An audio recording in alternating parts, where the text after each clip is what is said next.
Sevgili katılımcılar, hepinize iyi günler.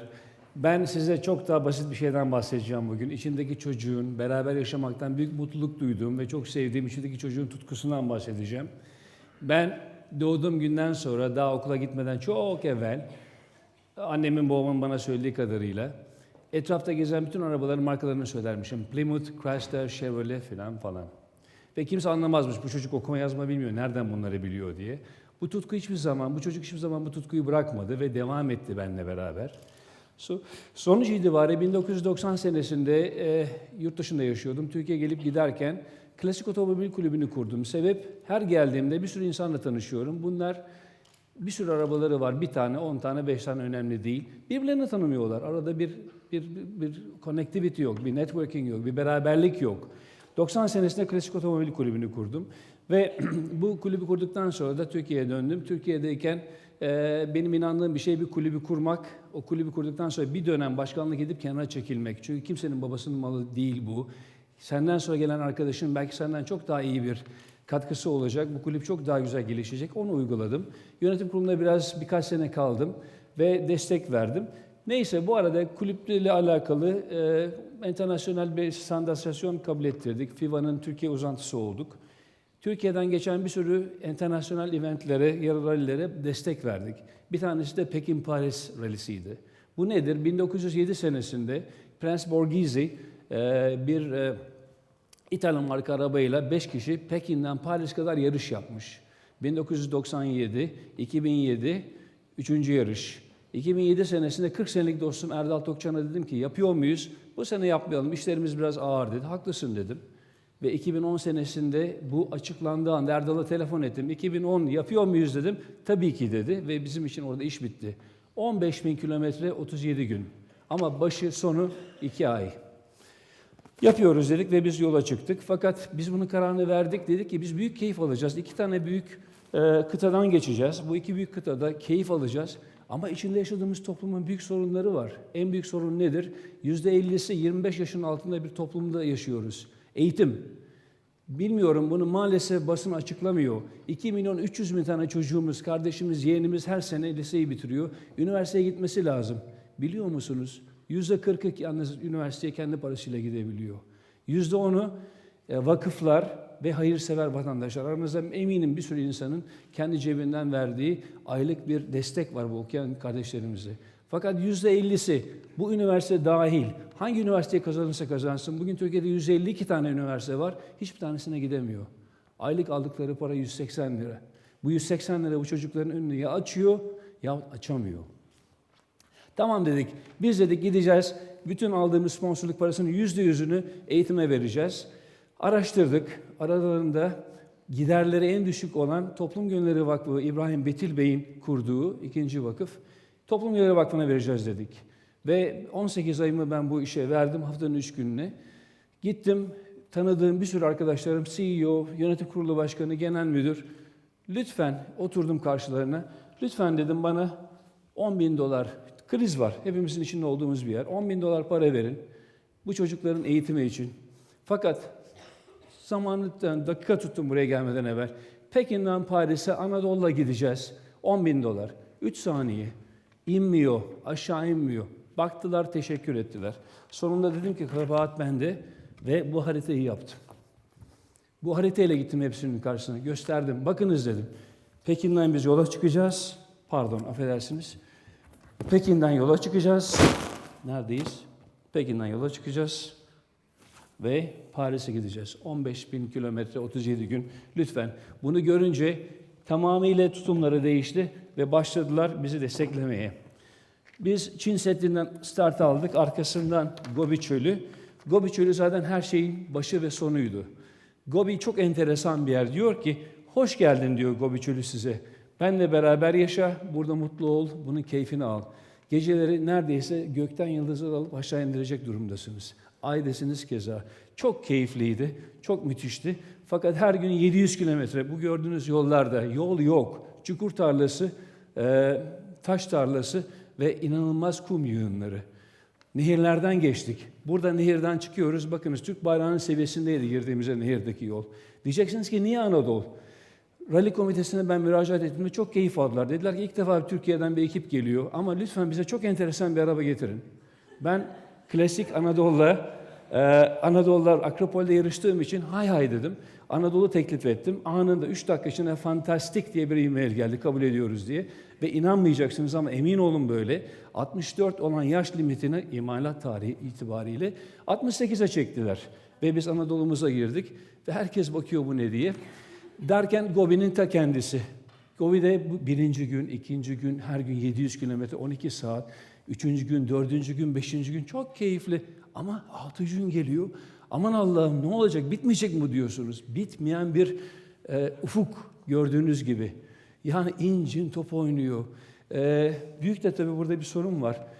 Zamana karşı gidiyorsunuz ama arabayı kırmamanız lazım, Paris'e gitmeniz lazım.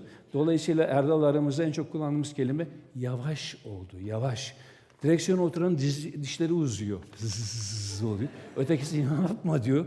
Böyle birbirimizle itişe kakışa. Bu arada çok sordular. 37 gün, 24 saat, ben 33 senedir evliyim, karımla yaşamadım. Allah da yaşatmasın, kusura bakmayın. Çok zor bir şey. Fakat Erdal'la çok güzel anlaştık. Şuralarda pek görüşmüyoruz. Biraz arada.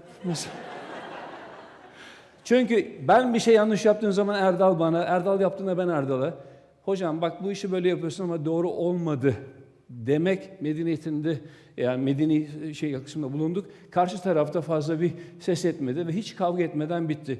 Bir gün Kazakistan'da gidiyoruz. Gene çukurlar felaket. Erdal kullanıyor. Yolun solundayız. Karşıdan bir araba geliyor. O da yolun öteki tarafında. Herhalde yol değiştireceğiz dedim. Haritaya ben bakıyorum. Kafayı bir kaldırdığımda biz soldan, adam sağdan ters geçiyoruz. Kafa kafaya girebilirdik. Ben de çok kötü şeyler yaptım. Erdal da bana laf söylemedi sağ olsun. Yolların durumunu görüyorsunuz ve kumlara saplandık. Orada kendimizi kurtarmaya çalıştık. İngiltere'de verdikleri eğitimde, 2 günlük eğitimde bize söyledikleri -5 derece dediler. İngilizler çok muhafazakar biliyorsunuz. Ben de 23 sene yaşadım memleketlerinde. Fakat -18 derece oldu. Titredik. Millet bana soruyor, diyor ki ya hiç pişman olduğum vakit oldu mu? Vallahi billahi olmadı. Sebep muazzam bir keyif yaşadık. Düşündüklerimizin çok üst katmanlarında zorluklar yaşadık, efor gerekti ama keyif aldık ama adrenalin denizinde yüzdük. Burada geceliğin sabahleyin 3'te uyandım ben, titir tangır tangır titriyorum. Şeyi taktım, iPod'umu taktım ve müziğimi dinleyerekten dedim ki ben burada değilim. Başkası titriyor, sen keyfini al. Çünkü yok, bir alternatif yok. Yani kalkıp bir battaniye alacağınız bir yok. Gobi'nin ortasındasınız. Bu şekilde bu iş böyle devam etti. Akşamları kamplara gittiğimizde bizden evvel kamp yerleri hazırlanıyordu. Tuvaletler çok basit. Yere bir çukur kazıyorlar, etrafında bir tente, buyurun tuvalet. Bir gün, 2 gün biraz geç kaldık. Biz de çok sonlardayız. Arabanın modeli çünkü 1900 senesinin arabalar vardı. 1967 olduğu için tuvalete girmek mümkünatı yok. Baktık ki olacak gibi değil. Biz her gün çok hızlı gitmeye başladık. Adımız uçan Türklere, Flying Turks'a çıktı. Farkında değiller ne o işi yaptığımızdan, niye öyle yaptığımızdan. Şimdi 3 defa hayatta bir şey üçlemek diye bir hikaye var. Onu ben 2 defa bu rallide yaşadım. Birincisi Ulan Batur'da, Moğolistan'da, başkentinde sabahleyin start aldık. Trafiğe girmek için bekliyoruz. Arabanın sol arka tarafı çöktü. Eyvah dedim. Süspansiyon bitti. Değilmiş. Mazgal kapağı çökmüş. Tekerlek içine düşmüş. Arabayı çıkarttık. Derken yol notlarında yazıyor işte 700 metre sonra sağa dön diyor. Fakat yol notları bazen yanlış olabiliyor. Yanlış bir yol notu yüzünden biz devam ettik. Erdal direksiyonda dön dedim. Erdal tabii karşıdan gelene bakmadan bir döndü. Meğerse Moğolistan, emin olun Moğolistan devlet başkanı geliyormuş. 4-5 tane siyah cip, içinden buraya kadar sakan goriller, sirenler, birenler. Erdal'ın el ayağı birbirine girdi. Benim de öyle. Orada biz yaptık, bu 2 oldu. Üçüncüsü hemen polise haber vermişler, bizi çevirdiler. Adam bizi 1,5 saat tuttu. Ehliyetleri aldı, pasaportu aldı. Cebinden bir kitap çıkarttı, Mau'nun kitapçığı gibi. Yazıyor, call translator, tercüman çağır diye. Dedik, ayvayı yedik, biz burada kaldık. 1,5 saat sonra anlaştık. 5.000 yerel birimden istedi, ceza istedi. Erdal 10.000 verdi ve makbuz istemedi. Hemen gene çıkarttı. Have a nice day yazıyor arkasına. Bu iş böyle devam ederken insanların nasıl mutlu olduğunu da gördük. İnanmayacaksınız. Bu çadırda kalmamak için her şeyi denedik. Ve en sonunda bir iki yerde hakikaten otel odası bulabildik. O pislik, o sefahat, paramparça yataklar ama bize Ritz gibi geldi. Carlton gibi geldi. Onun güzelliği. Çünkü o da sabah kadar titremeyeceksiniz. İnsanların tabii zor şartlarda kendisini çok değişik bir kafa yapısına soktuğu ortada. Ne oldu biliyor musunuz? Moğolistan'dan Rusya'ya geçtik. Ve Rusya'dan arkasından Kazakistan, Özbekistan, Türkmenistan ve İran. Hepsinde Türkçe konuştuk. 106 arabadan tek Türk ekip, ilk defa giren ekip bizdik. Anlamadı yabancılar. 26 ülkeden insan vardı. Burada ne lisan konuşuyorsunuz? Türkçe. Orada ne Türkçe? Süperdi. Hepsine karşı çok güzel bir şey yaptık. Bir ayrıcalık sağladık ve Türkçemizde işi devam ettik. Önde giden, 24 saat önde giden bir öncü araba var. Ondan haber geldi. İran-Türk sınırında 8 saatlik bir gecikme var. Çünkü çok kamyon trafiği var. Ağrı valisine telefon ettim ve rica ettim. Dedim sayın valim içimizde hakikaten ki bu yabancıları biliyorsunuz söylemiyorlar ne olduklarını. Fakat aralarında çok önemli insanlar olduğunu bilahare öğrenmeye başlıyorsunuz. Dedim ki sayın valim Türkiye ile ilişkileri açısından mutlu tutmamız gereken insanlar var. Rica edeyim lütfen bize bir araba hattı açın. Açtılar. Belki de vardı. Ve Türkiye'mize çok rahat girdiğimiz anda herkesin söylediği Türkiye'ye geldik, medeniyete geldik, Avrupa'ya geldik oldu. Benim açımdan maalesef. Çünkü orada şey bitti. Keyif bitti, koşturma bitti. Gidiyorsunuz benzinciye kredi kartını veriyorsunuz, benzin alıyorsunuz. İran'da para bozduramadık. En basiti. Dolayısıyla biz ülkemizde hakikaten bazen şey görüyoruz ama Türkiye çok ileri gitmiş vaziyette. Bunu ancak oraları görünce insan farkına varıyor. Gene bir üçlük var. Üçlü bir şey var, denklem var devrede. Nedir bu? 3 tane çok önemli sorun yaşadık. Bunlardan birincisi Moğolistan'dan Rusya'ya geçerken 7,5 saat beklettiler bizi sınırda. Öğlen yemek molası 2 saat şudur budur. Akşam saat 6'da çıktık Rus sınırından ve tabiat tamamıyla değişti. Yani bu gördüğünüz Moğolistan'dan sonra bir İsviçre başladı. Sibirya kısmı Rusya'nın. Fakat geceliğin saat 1.30-2'ye kadar araba kullanmak zorunda kaldık. Gecenin ortasında orada atlar başıboş dolaşıyor. Arabamızın 1,5 misli bir at önümüze çıktı. Santimle kurtardık, vursaydık kalırdık. Bu birincisiydi. İkincisi 5500 kilometre yol geçtik. Gördüğünüz o kötü yollardan.